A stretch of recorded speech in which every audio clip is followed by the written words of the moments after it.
Good morning, this is Shelby Law with the Great Basin Fire Potential Briefing for Saturday, September 28th, 2018. We're expecting a significant change in our weather, and we've already seen that change begin across the north today as a very strong low pressure system is dropping into the Great Basin, bringing widespread showers, mountain snow, and some very strong winds to the southern half of the Great Basin today. Those winds will continue over southeast Utah on Sunday, as we'll see the much cooler temperatures fill into the northern two-thirds of the geographic area. So thus far today and overnight, we've already seen precipitation starting to pick up over southeast Idaho, northern Utah, and even northeast Nevada, with some pretty heavy amounts there in yellow, between 1/2 to 3/4 of an inch here in southeast Idaho. This is generally where we'll expect to see the heaviest precipitation throughout the day today, but we'll start to see it fill in a little bit further south as well. Some lightning has accompanied these showers and thunderstorms. Great Basin fire activity continues to be fairly light, and our ERCs have been hovering around that 50th to 70th percentile for the last couple of days. We'll see those values really drop dramatically behind this system. However, we do have some drier values there in eastern Utah. Those will see some relief, but won't see that widespread wetting rain like areas further north and west. So our ERCs haven't changed too much over the last couple of days, still near our historical maximums for the time of year there in the southern tip of the Great Basin and then southeast Utah there. But they will be on the downward trend over the next couple of days.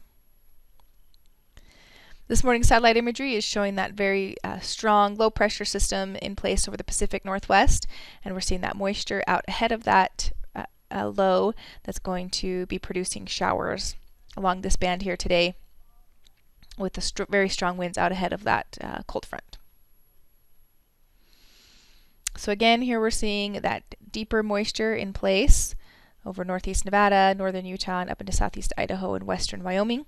We will see some showers fill into the central Idaho mountains today as well, closer to the center of the low, and then drier, very windy conditions further south. So looking at those wind gusts that we're expecting this afternoon, could see wind gusts up to 60 miles an hour in these brown areas here in southwest Utah and southern Nevada. Very strong winds out ahead of that front. And then for the weather this afternoon, again, we're looking at rain in place over northern Utah, southeast Idaho, western Wyoming, and some mix of snow and rain over the central Idaho mountains. And then also some rain and snow showers possible along the Sierra front. On Sunday, the center of the low doesn't move too much, and so we're expecting continued showery activity. The temperatures will drop as the colder air begins to filter into the Great Basin. We should see about a 15-degree drop from Saturday's highs into Sunday, and snow levels will drop as well as that colder air moves in. Gusty winds are still expected out ahead of that low, but they'll be shifted to mainly just including southeast Utah, with some stronger winds also along the Sierra front. So for the weather, on Sunday, looking for mainly high elevation snow and low elevation rain, although some of the precipitation amounts will decrease a bit by Sunday afternoon. Then on Monday, that low quickly lifts off to the north and east. We'll bring some drier air back into the Great Basin. We will see lingering showery activity over Idaho and western Wyoming, however. And continue to see some of these gustier winds in eastern Utah as that low exits the area. So possible throughout the day on Monday to see some of those lingering snow showers, particularly over the mountains of central Idaho and western Wyoming, with decreasing showery activity further south.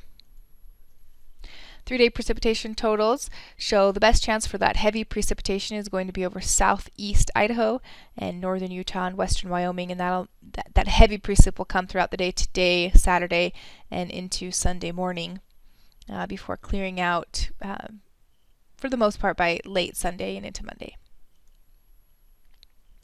On Tuesday, continued drying is expected. Temperatures will still be quite cool on Tuesday, with near freezing overnight in the valleys. Wednesday, we'll start to see some mild ridging build back into the geographic area, and our temperatures will begin to increase, and that warming and drying pattern will continue into Thursday. On Friday, we'll be watching to see if there's another little trough that's going to be moving through, although we're not looking for any significant precipitation heading into next weekend. 7-day precipitation totals are very similar to the 3-day, with much of the precipitation coming today into tomorrow.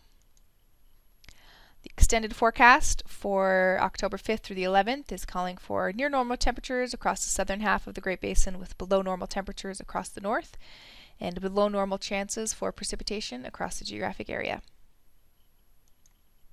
This concludes today's fire potential briefing. We will not be having a briefing on Sunday tomorrow, but we'll pick up again on Monday.